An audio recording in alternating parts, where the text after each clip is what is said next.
have a plantar plate tear. So this is usually underneath the second toe, but could be under the third, fourth, fifth, or even the big toe.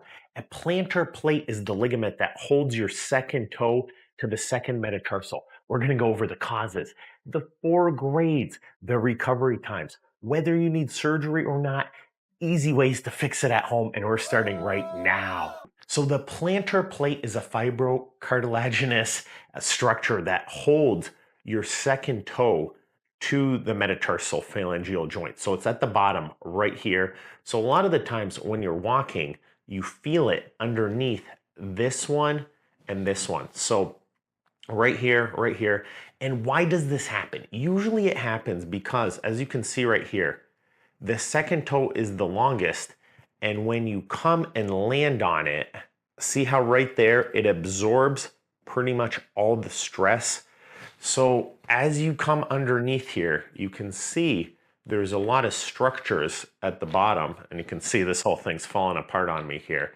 But as you come underneath here, you could see those structures right there start to tear. There starts to become pressure, and that starts to get damaged.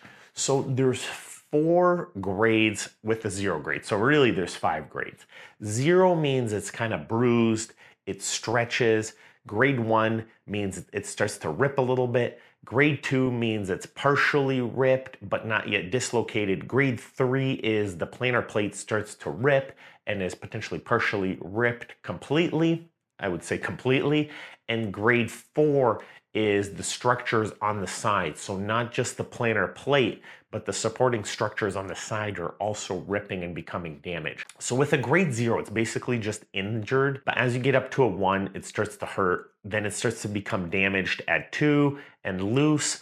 And then at stage 3, it starts to dislocate. And at 4, it's like fully dislocated and flapping around. So as an example, with a 0, it's just sore. And once you get into the 1 and 2, it starts to get loose. So as I grab it, I can bend it a little bit more. At grade 3 and 4, it's kind of like loose and coming over the big toe joint, or I could grab it and basically dislocate it kind of like this. So this is called the Lachman test. This is to actually dislocate the toe. And that's how you can tell if you grab your second toe.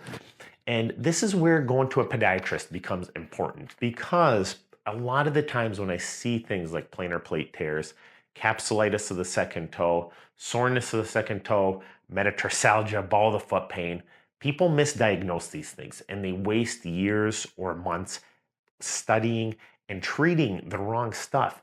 And I see this all the time. It's almost stuff that can be fixed in an appointment or 2, but people are treating the wrong stuff. That's why they're disappointed and not really better. So as you go see your podiatrist, we can go over what's bothering you, why it's bothering you. Like, are you on your feet all the time? When does it happen? And number 2 is we can examine it. So I can do these tests, see what grade you are, or if it's even a plantar plate tear, we could do an x-ray, an MRI, an ultrasound. We can do this all on the first visit and get all the stuff set up that needs to be done for this treatment. But that's how you really get to the root cause of the treatment. So treatments are this. First thing you want to do if you're sore is, your RICE, which is rest.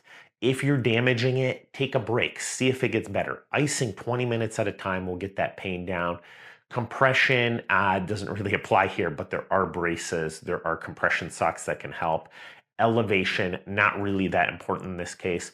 What about pain relieving pain medication? So this won't really solve the problem, because the problem is if you're walking and jamming that second toe, realistically, all taking these pills will do is let you work another day or 2 and then rip and rupture that ligament more. So for example, if you started taking ibuprofen, maybe that lets you work a couple more days, but now maybe you're, instead of a grade 1, you're now a grade 2 or a 3, and now you need surgery just because you relieved pain for about a week. What's the point of that? There's no real point. So when you come see us, the podiatrist, we'll diagnose it. If it is a tear, we might start you off in a walking boot. A walking boot works really well because if it's really sore and it's tender, a walking boot might be a great start. Maybe getting a letter to be off work, or maybe not be on your feet the whole time, maybe sitting down. We can write letters to modify that type of activity. Don't let these things get bad to the point where you need surgery.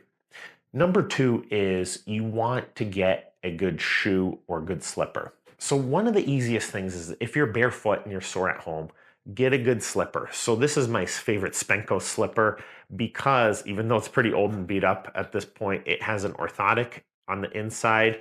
So it has an orthotic inside. It has a lot of cushion. It's stable. See, it's not super flexible because if you wear a shoe like this, look, it's very thin. It's got no cushion.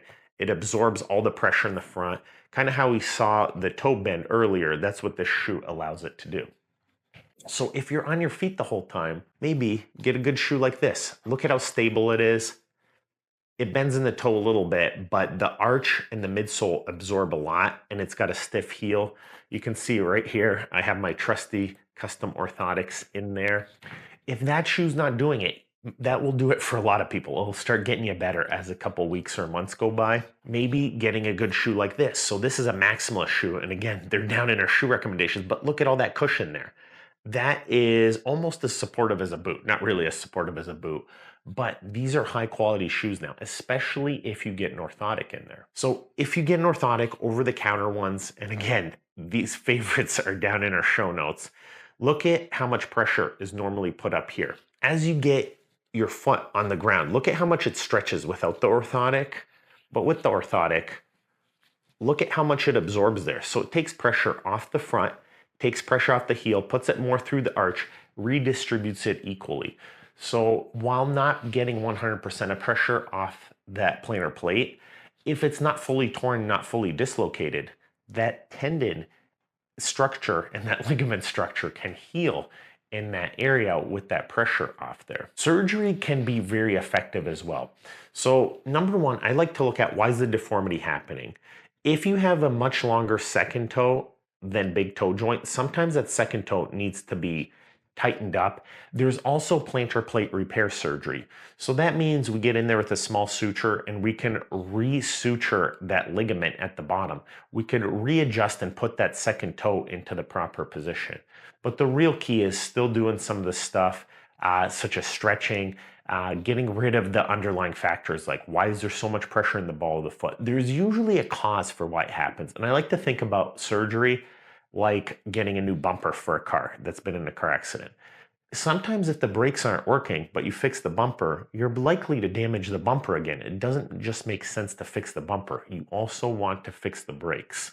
So that's how you should think about the plantar plate. Go see your podiatrist, get evaluated. Taping also works really well. Here are our favorite taping techniques. If you have plantar plate damage, this is how to tape your toe. So what I love doing is grab a piece of duct tape. It's available everywhere, but you can use KT tape, you can use athletic tape, all that type of tape is effective. So I always rip it down the middle. And the important part is pinch it in the middle. So see right there, it's not actually sticking to the top of the toe because it can rip out your hair, but you want that non-sticky part to hold that toe down. So when you walk, your toe doesn't bend up. See right there, my toe's not bending up because of that tape. Stretching and massage are also really important, and here's why they're important. This is the real underlying root cause. So as an example here, see my left foot can move up, but my right foot can move up about 10 degrees more. This is for example purposes. See the difference right there? But say I was tight, I didn't stretch as much. This is extremely common. See how my left foot has to turn out? As my left foot bends up, there is more pressure on the left second toe because it's the longest toe, plus it's the tighter ankle, the tighter hamstring. That extra pressure is magnified over tens of thousands of steps.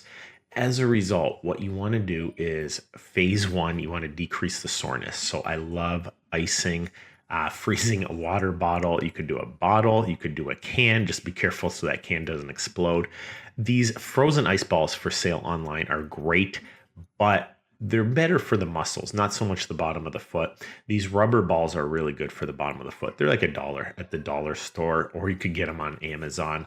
I put some links below for some of my favorite stuff. So on the bottom of the foot, this stuff works really well. So massage sticks like this can work really well. These are my favorite, great $10. You know, get that on your calf muscle. your hamstring, the bottom of your foot. This stuff can work extremely well. You can use it on your peroneal tendons right there, your plantar fascia, and all this stuff's taking pressure off the plantar plate. That's the trick. So what happens is after you massage, and we're talking 60 seconds, like a minute or two, and then you stretch another minute or two, stretching your hamstrings, your calf muscles. All of this is taking pressure off of the ball of your foot, taking pressure off your plantar plate, your second toe. So not only do you want to surgically fix that ligament if it's ruptured, but you want to stretch it. And when I say stretch it, not so much your second toe joint, not your second toe metatarsophalangeal joint, but the other muscles to keep pressure off of it. So for example, if you broke your ankle, you wouldn't stretch your broken ankle, but you do everything you can to keep pressure off of it, like wearing boots and casts.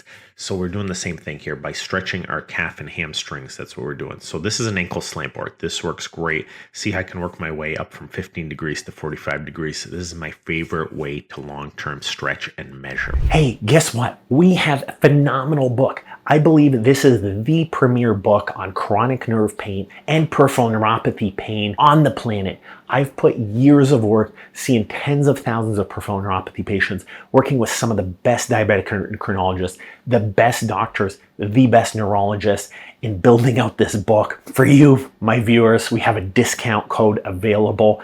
Get on our mailing list and get that book down here.